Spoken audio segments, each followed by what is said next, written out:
مجھے اس لفظ بچہ سے بہت نفرت تھی۔ میں 17 سال کا جوان ہوتا لڑکا تھا، لیکن میری مامی بات بات پر مجھے بچہ کہتی، اور اس ایک لفظ نے میرے اندر ایسی آگ لگائی ہوئی تھی کہ میرا بس نہیں چلتا تھا کہ میں کسی بھی طرح یہ ثابت کر دوں کہ میں بچہ نہیں ہوں، بڑا ہو گیا ہوں، ایک جوان ہوتا مرد ہوں۔ آج بھی میں کالج سے لوٹا تو مامی نے عجیب نظروں سے مجھے دیکھا اور کہنے لگی کہ وقت پر لوٹا کرو، اتنی دیر تک کہاں تھے؟ میں نے مامی کو بتایا کہ ایکسٹرا کلاس تھی، اس لیے دیر ہو گئی۔ وہ کہنے لگی، تم بچے ہو، ذرا بھی دیر ہوتی ہے تو مجھے تمہاری فکر ہونے لگتی ہے، اب گھر سے باہر نہ نکلنا۔ مامی کی بات سن کر مجھے بڑا عجیب سا لگا۔ 17 سال کی عمر میں اگر میں کالج میں ایکسٹرا کلاس لینے کے لیے رکا تھا تو اس میں کوئی انوکھی بات نہیں تھی۔ مامی کی اپنی بیٹی بھی اکثر کالج سے دیر سے آتی تھی، لیکن مامی نے کبھی اسے تو کچھ نہیں کہا تھا، لیکن مجھے ہی وہ بہت زیادہ بچہ سمجھتی تھی۔ مجھ سے رہا نہ گیا تو میں بول پڑا کہ مامی، سبینہ بھی تو ابھی تک گھر نہیں لوٹی ہے، آپ اس سے تو کچھ نہیں کہتی۔ مامی جو اپنے کمرے میں جانے کے لیے پلٹ گئی تھی، میری بات سن کر مڑی اور سر سے پاؤں تک مجھے دیکھتے ہوئے کہنے لگی، سبینہ میری اپنی بیٹی ہے، اگر وہ دیر سویر گھر لوٹے تو مجھے کسی کو کوئی جواب نہیں دینا ہوگا، لیکن تم پرائی امانت ہو، تمہاری مرتی ہوئی ماں نے تمہیں ہمارے حوالے کیا تھا، اگر تمہارے ساتھ کوئی اونچ نیچ ہوئی تو میں تمہارے مرے ہوئے ماں باپ کو روز محشر کیا جواب دوں گی؟ آئندہ میری کسی بھی بات پر سوال اٹھانے سے پہلے سوچ لینا کہ ہم نے تمہیں نہ صرف سہارا دیا ہے بلکہ تم پر احسان کیا ہے، اور 17 سال اتنی عمر نہیں ہوتی کہ تمہیں بھی آزاد چھوڑ دوں۔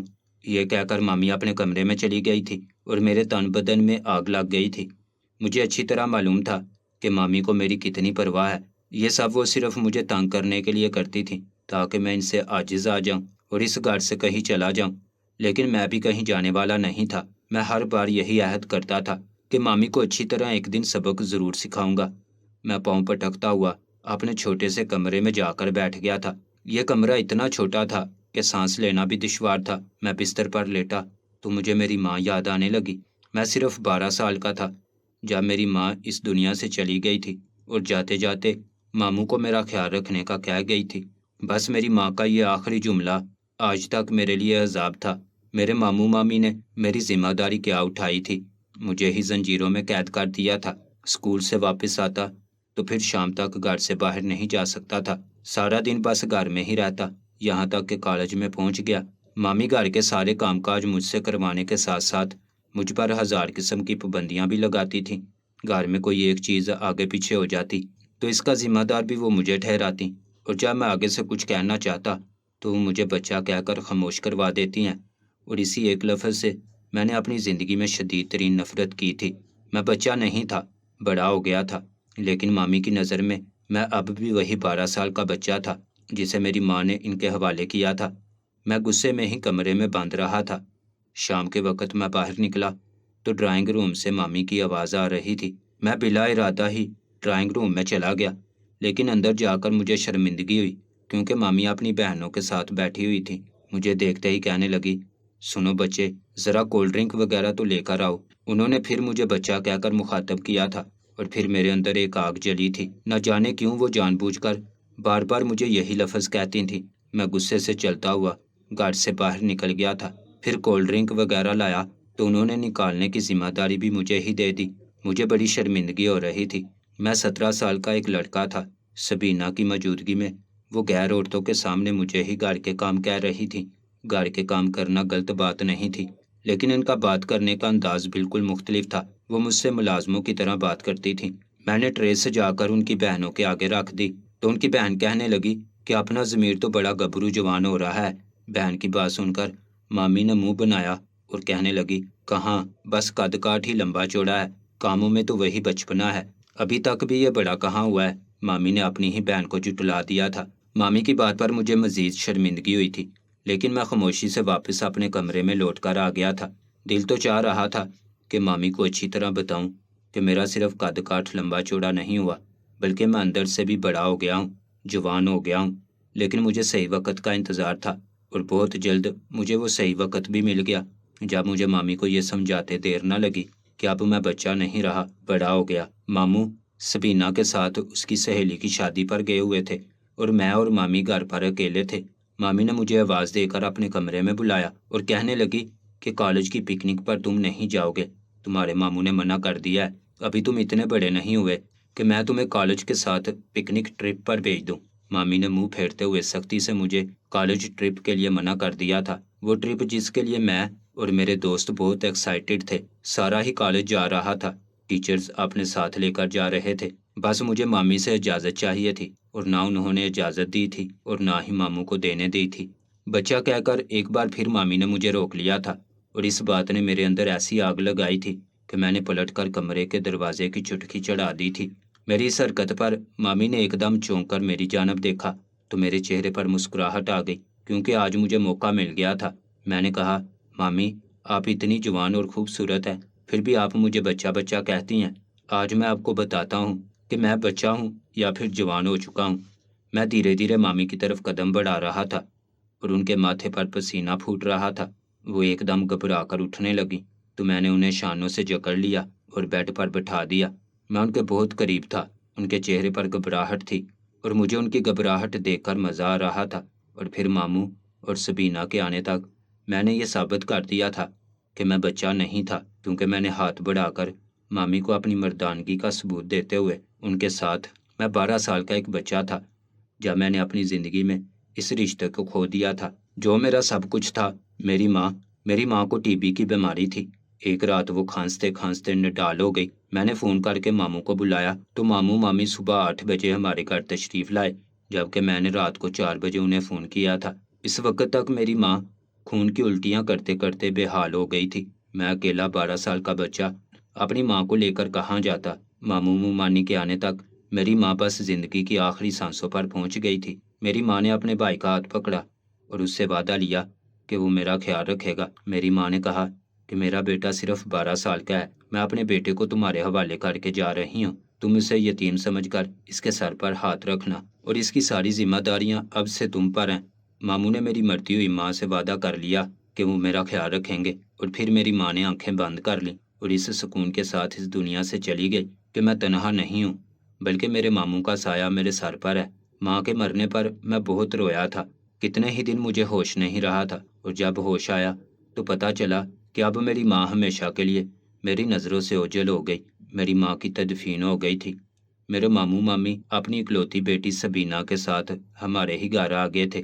وہ کرائے کے گھر میں رہتے تھے، اس لیے انہوں نے اپنا گھر چھوڑ کر یہاں رہنا مناسب سمجھا۔ میں بھی اپنا گھر نہیں چھوڑنا چاہتا تھا، اسی لیے مجھے ان کے اس فیصلے پر کوئی اعتراض نہ ہوا، لیکن میں یہ نہیں جانتا تھا کہ انہوں نے یہ فیصلہ کیوں کیا ہے یا ان کی نیت میں کیسا فطور ہے۔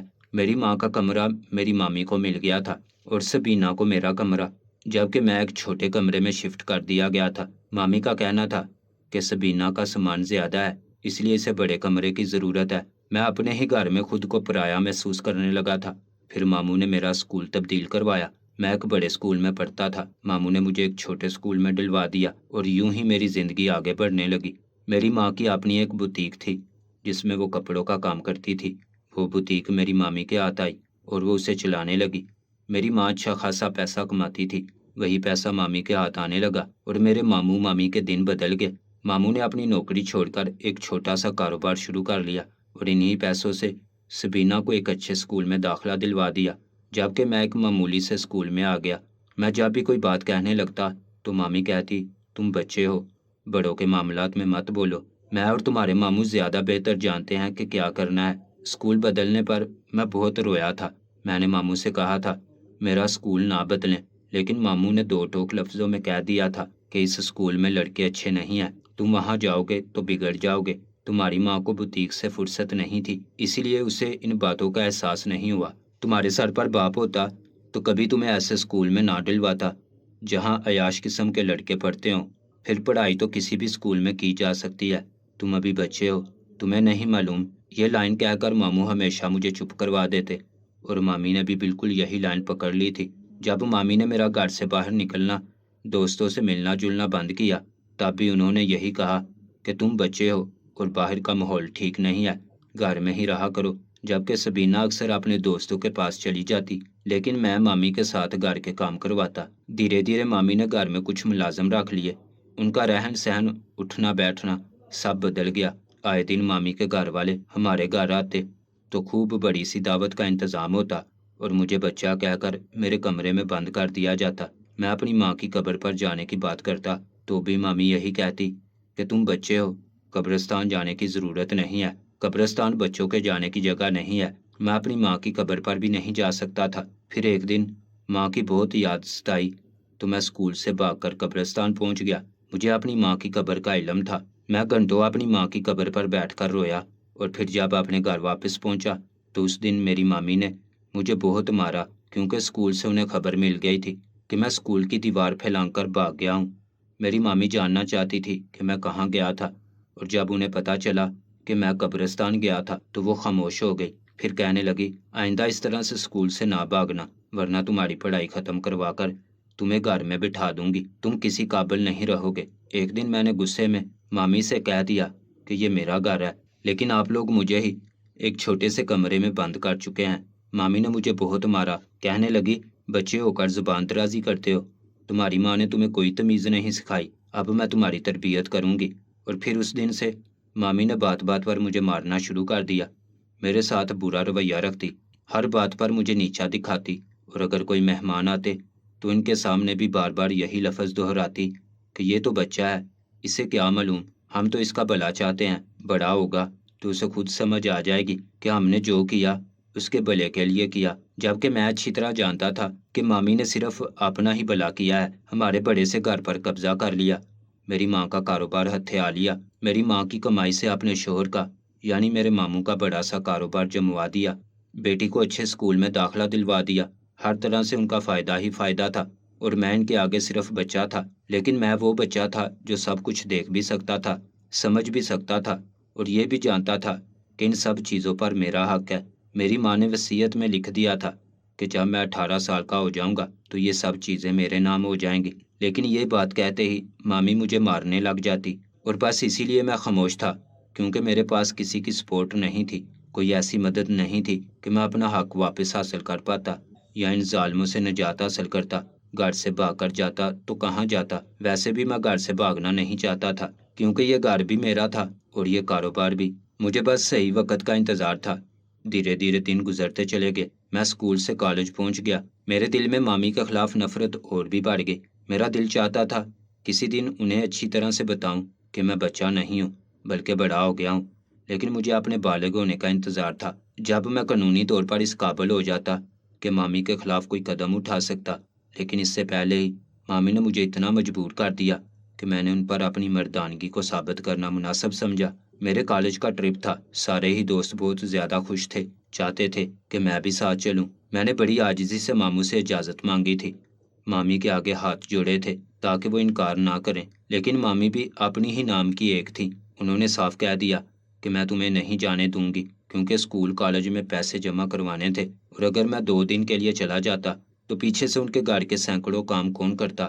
جبکہ سبینہ کو انہوں نے کچھ دن پہلے ہی اسکول کے ساتھ پکنک پر بھی بھیجا تھا، اور آج بھی وہ اپنی دوست کی شادی میں گئی ہوئی تھی، ماموں خود اسے لے کر گئے تھے۔ لیکن مجھے ایسی نہ کوئی اجازت تھی، نہ ماموں نے کبھی مجھے سپورٹ کیا تھا۔ اسی لیے جب وہ لوگ چلے گئے تو میں نے مامی کے کمرے میں دوبارہ جا کر اجازت مانگنی چاہی۔ میں مامی کو کسی بھی طرح راضی کرنا چاہتا تھا۔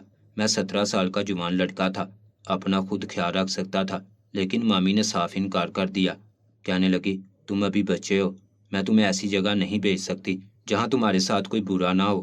میں نے کہا، میرے سارے ٹیچر ساتھ ہوں گے، سارے دوست ہوں گے، اور پھر فارم ہاؤس پر تو جا رہے ہیں، وہاں کوئی خطرہ بھی نہیں ہوتا۔ مامی کہنے لگی، جب ایک بار منع کر دیا نا تو بار بار زبان نہ چلاؤ، جب بڑے ہو جاؤ گے تب میں تمہیں خود بھیج دوں گی۔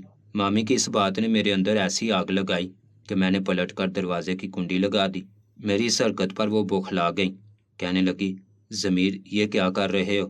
میں نے مامی سے کہا، آپ مجھے بچہ سمجھتی ہیں نا، آج کی رات میں آپ کو بتاؤں گا کہ میں بچہ نہیں ہوں بلکہ ایک لمبا چوڑا جوان مرد بن گیا ہوں۔ میری بات سن کر مامی کے چہرے پر خوف آیا تھا۔ میں دھیرے دھیرے قدم اٹھاتا مامی کے قریب گیا اور انہیں بازو سے پکڑ کر بستر پر بٹھا دیا۔ وہ جو اٹھنے کی کوشش کر رہی تھی، میری اس حرکت پر تل ملا گئی، کہنے لگی، ہوش میں آؤ، میں تمہارا منہ توڑ دوں گی، اتنے زور سے تھپڑ ماروں گی کہ تمہارا دماغ جگہ پر آ جائے گا۔ میں نے مامی کی آنکھوں میں آنکھیں ڈال کر کہا، میں وہ 12 سال کا بچہ نہیں ہوں جس کی ماں اس کی آنکھوں کے سامنے اس دنیا سے چلی گئی تھی۔ اب میں 17 سال کا وہ جوان لڑکا ہوں جس نے زندگی کے کئی سال آپ لوگوں کا ظلم برداشت کیا ہے، اب میرے اندر جو آگ ہے آپ اسے چاہ کر بھی نہیں بجھا سکتی۔ میں نے مامی کو بستر پر دھکا دیا اور مامی کے وجود کو رسیوں سے باندھنے لگا۔ وہ مزاحمت کرنے لگی تو میں نے اپنے بھاری بھرکم وجود سے ان پر قابو پایا، ان کے دونوں ہاتھوں کو رسیوں سے باندھا اور پھر ان کے پیروں کو بھی رسیوں سے باندھ دیا۔ ان کا دوپٹہ کہیں دور ہی گر گیا تھا۔ وہ مجھے گالیاں دے رہی تھیں، برا بھلا کہہ رہی تھی، کہنے لگی تمہارے ماموں کو آنے دو، تمہاری اس حرکت کے لیے تمہیں جیل بھجواؤں گی اور پھر ساری زندگی تم جیل کی سلاخوں کے پیچھے رہو گے۔ میں ان کی بات پر ہنسا اور ان کے منہ پر دوپٹہ باندھ دیا۔ اس کے بعد میں انہیں کھینچتا ہوا اسی سٹور روم میں لے گیا جہاں وہ اکثر مجھے بند کرتی تھی۔ میں نے وہاں انہیں بند کیا، تالا لگایا اور اس کی چابیوں کو چھپا دیا اور پھر سکون سے اپنے کمرے میں جا کر سو گیا۔ میں نے مامی کے کمرے کو بالکل ٹھیک کر دیا تھا، چادر وغیرہ ہر چیز جگہ پر تھی۔ رات 2 بجے کے قریب میرے کمرے کا دروازہ زور زور سے بجنے لگا۔ میں نے دیکھا تو ماموں دروازے پر تھے اور پریشانی میں پوچھ رہے تھے کہ تمہاری مامی کہاں ہے؟ میں نے کندھے اچکا کر کہا مجھے کیا معلوم ماموں، میں تو اپنے کمرے میں سو رہا تھا، مامی اپنے کمرے میں ہی ہوں گی۔ میری بات سن کر وہ پریشان ہو گئے، کہنے لگے تمہاری مامی کمرے میں نہیں ہے، گھر میں بھی کہیں نہیں ہے، آخر وہ کہاں گئی ہے؟ میں نے ماموں سے کہا کہ ہو سکتا ہے کہیں باہر گئی ہوں، تو کہنے لگے ہاں گھر کا دروازہ تو کھلا تھا لیکن وہ کہاں جا سکتی ہیں؟ میں نے آہستگی سے کہا ماموں اکثر آپ کی غیر موجودگی میں مامی سے ملنے ایک آدمی آتا تھا، میں نے کئی بار اسے راتوں کو بھی دیکھا ہے، کہیں ایسا تو نہیں مامی اس کے ساتھ ہی کہیں گئی ہو؟ میں نے بچہ بن کر ماموں کے سامنے وہ بات رکھی تھی جو سراسر جھوٹ تھی۔ میری بات سن کر وہ ایک دم حیران ہوئے، کہنے لگے کون سا آدمی، کس کی بات کر رہے ہو؟ میں نے ماموں سے کہا کہ ایک آدمی مامی سے چھپ چھپ کر ملنے آتا تھا، مامی نے مجھے منع کیا تھا کہ آپ کو اس بارے میں نہ بتاؤں، انہوں نے مجھے مارا تھا اس لیے میں ڈر کر خاموش رہا، لیکن کہیں ایسا تو نہیں کہ مامی اسی کے ساتھ کہیں چلی گئی ہوں؟ یہ سن کر ماموں دیوانہ ہو گئے اور اپنے کمرے میں سر پکڑ کر بیٹھ گئے۔ نہ ہی ان کا خیال سٹور روم کی طرف گیا تھا، نہ اس پر لگے تالے کی طرف، کیونکہ میں نے ان کے دل میں شک کا ایسا بیج بویا تھا کہ وہ بالکل ہی حیران رہ گئے تھے۔ ویسے بھی مامی کے پاس اب بہت پیسہ تھا، گاڑی تھی، وہ اپنی مرضی سے کہیں بھی آ جا سکتی تھی، ایسے میں ان کا کسی کے ساتھ چکر چل جانا کوئی بڑی بات تو نہیں تھی۔ میں نے ماموں کو کچھ جھوٹے قصے سنائے تھے جس کی وجہ سے انہیں میری باتوں پر یقین آنے لگا۔ پھر میں نے ماموں کو پریشانی کے عالم میں گھر سے باہر جاتے دیکھا تھا۔ صبح کے قریب وہ لوٹے تو رونے لگے اور کہنے لگے نہ جانے تمہاری مامی کہاں چلی گئی ہے۔ سبینہ کا بھی حال کچھ ایسا ہی تھا۔ میں نے انہیں مامی کے بارے میں کچھ بھی بھنک نہ لگنے دی اور ایسے ہی 2 دن گزر گئے۔ مجھے نہ ہی مامی پر رحم آیا تھا نہ ہی ترس آیا تھا، وہ بھوکی پیاسی اسی سٹور روم میں بندھی ہوئی تھی اور یہ بات میرے علاوہ کوئی بھی نہیں جانتا تھا۔ میں بس کچھ وقت کا انتظار کر رہا تھا، پھر ماموں جب مامی کو تلاش کرتے کرتے تھک گئے تو اپنے کاروبار کے سلسلے میں انہیں باہر جانا ہی پڑا۔ سبینہ کے بھی امتحان ہو رہے تھے، مجبوراً وہ بھی امتحان دینے چلی گئی۔ ان دونوں کی غیر موجودگی میں سٹور روم میں گیا، میں نے مامی کو کھانا پانی دیا اور پھر انہیں بند کر دیا۔ وہ مجھے گالیاں دینے لگی، برا بھلا کہنے لگی، لیکن میں نے ان کی کوئی بات نہ سنی۔ میں نے انہیں جتا دیا تھا کہ میں بچہ نہیں ہوں بلکہ اتنا جوان مرد ہو گیا ہوں کہ ان پر بھی قابو پا سکتا ہوں۔ اس کے بعد 1 ہفتہ اسی طرح گزر گیا۔ ماموں کو یقین آ گیا تھا کہ مامی کسی کے ساتھ بھاگ گئی ہیں اور 1 ہفتے بعد میں پورے 18 سال کا ہو گیا۔ میں نے اپنے کالج کے ایک پروفیسر صاحب کو اپنی ساری سچائی بتائی ہوئی تھی۔ میرے 18 سال کے ہوتے ہی وہ وکیل کو لے کر گھر آئے اور انہوں نے ہر چیز پر دعویٰ دائر کروا دیا۔ میری ماں کی بوتیک مجھے واپس مل گئی، میرا گھر بھی۔ میں نے ماموں اور سبینہ کو گھر سے نکل جانے کا کہا کیونکہ سب کچھ میرے پاس آ گیا تھا۔ ماموں کے پاس اور کوئی راستہ نہیں تھا، ان کا کاروبار بھی میری ہی ماں کے پیسوں سے شروع ہوا تھا، لیکن میں نے وہ انہیں دے دیا تھا کیونکہ اتنے سال مجھے ان کا سہارا بھی تو ملا تھا۔ وہ دونوں جب جانے لگے تو میں نے مسکرا کر کہا کہ مامی کو بھی لیتے جائیں۔ میری بات سن کر ماموں نے حیرت سے مجھے دیکھا تو میں نے چابی ان کی طرف اچھال دی۔ سبینہ نے بھاگ کر سٹور روم کا دروازہ کھولا تو سامنے ہی مامی بندھی ہوئی پڑی تھیں۔ وہ مجھے برا بھلا کہنے لگی کہ وہ مجھ پر مقدمہ دائر کروائیں گی اور مجھ پر اغوا کا پرچہ کٹوائیں گی۔ ان کی بات سن کر میں ہنسا اور کہنے لگا کہ آج تک آپ نے ساری دنیا کے سامنے مجھے بیوقوف بچہ کہا ہے، جب آپ یہ بات دنیا کو بتائیں گی کہ میں نے 1 ہفتے آپ کو اغوا کیا تھا تو دنیا آپ پر ہنسے گی۔ کوئی اس بات پر یقین نہیں کرے گا کہ مجھ جیسا بچہ آپ پر یہ ظلم کر سکتا ہے۔ البتہ آپ نے جتنے ظلم کیے ہیں ان سب کا حساب کتاب آپ کو ضرور چکانا پڑے گا، کیونکہ اس گلی محلے میں بہت سے ایسے لوگ ہیں جو آپ کے ظلم کے گواہ ہیں۔ میں نے الٹا مامی کو ہی بلیک میل کیا تھا اور انہیں خالی ہاتھ اپنے گھر سے نکال دیا تھا۔ وہ مجھے حیرت سے دیکھتی رہ گئی تھی۔ انہیں یقین نہیں آیا تھا کہ میں اس قدر چلاک نکلوں گا۔ دراصل انہوں نے مجھے بچہ بچہ کہہ کر میرے ساتھ ایک نفسیاتی کھیل کھیلا تھا۔ وہ سمجھ رہی تھی کہ ان کے کھیل سے میں ہمیشہ ان سے دب کر رہوں گا، خود کو مظلوم اور کمزور بچہ سمجھتا رہوں گا۔ لیکن میرے استاد بہت اچھے تھے۔ میرے ٹیچروں نے ہمیشہ میری رہنمائی کی تھی اور انہی کی وجہ سے میں نہ صرف خود اعتماد ہوا تھا بلکہ اپنی جائیداد واپس حاصل کر سکا تھا۔ کنگال تو ماموں بھی نہیں ہوئے تھے، ان کے پاس جمع جمایا کاروبار تھا، لیکن اپنی ماں کی بوتیک اور گھر میں نے واپس لے لیا تھا۔ میں نے اپنی ٹیچر کے مشورے سے ہی فیشن ڈیزائننگ کے کورس میں ایڈمیشن لیا اور اپنی ماں کے کاروبار کو آگے بڑھانے لگا۔ آج میں ایک 22 سال کا جوان مرد ہوں، لیکن مجھے آج بھی میری مامی کا ہر وہ ظلم یاد آتا ہے جو انہوں نے مجھ پر کیا تھا۔ مامی کو بھی ان کے کیے کی سزا مل گئی تھی، کیونکہ ان کی بے توجہی کی وجہ سے سبینہ غلط حرکتوں میں پڑ گئی تھی۔ وہ کسی لڑکے کے ساتھ گھر چھوڑ کر چلی گئی تھی اور ماموں مامی اکیلے رہ گئے تھے۔ میری ماں کی دولت پر عیاشی کرتے ہوئے مامی نے اپنی بیٹی پر ہرگز بھی توجہ نہیں دی تھی، اور اس کا نتیجہ یہ نکلا تھا کہ وہ ان کے منہ پر سیاہی لگا کر چلی گئی تھی۔ بڑھاپے میں دونوں میاں بیوی بالکل اکیلے رہ گئے تھے۔ کبھی کبھی میں سوچتا ہوں کہ اگر مامی مجھ پر ایک ماں کی طرح شفقت لوٹاتی، مجھ سے پیار کرتی، تو میں بھی انہیں ماں کا درجہ دیتا اور آج ہم سب ہنسی خوشی ایک گھر میں زندگی گزار رہے ہوتے۔ شاید سبینہ بھی غلط حرکتوں میں نہ پڑتی، لیکن مامی نے غلط طریقے سے میری جائیداد حاصل کرنی چاہی، میرا سب کچھ اپنے نام کروانا چاہا، اور اسی لیے آج انہیں یہ دن دیکھنا پڑا۔ میں آپ سب سے یہی کہوں گا کہ اگر کبھی آپ کو کسی یتیم کی کفالت کرنے کا موقع ملے تو پیچھے نہ ہٹیے گا، نیکی سمجھ کر کیجیے گا، نہ کہ اپنا فائدہ سمجھ کر، کیونکہ جب آپ یہ کام نیکی سمجھ کر کریں گے تو اللہ تعالیٰ آپ کو اتنا نوازیں گے جتنا آپ کے گمان میں بھی نہیں ہوگا۔ اور کبھی بھی کسی چھوٹے بچے کو ٹارچر کرنے سے پہلے یہ ضرور یاد رکھیے گا کہ بڑا ہو کر یہ ٹارچر اس کی زندگی پر بہت برا اثر ڈال سکتا ہے۔ جو ٹارچر مجھ پر مامی نے کیا تھا، اس کی وجہ سے میں کبھی کبھی تنہائی میں بیٹھ کر بہت روتا ہوں، اور اس لیے میں خود کا نفسیاتی علاج بھی کروا رہا ہوں تاکہ میرا مسئلہ مزید آگے نہ بڑھے۔ دعا کریں کہ میری زندگی میں کوئی پرخلوص ساتھی شامل ہو جائے اور میری ہر محرومی ختم ہو جائے۔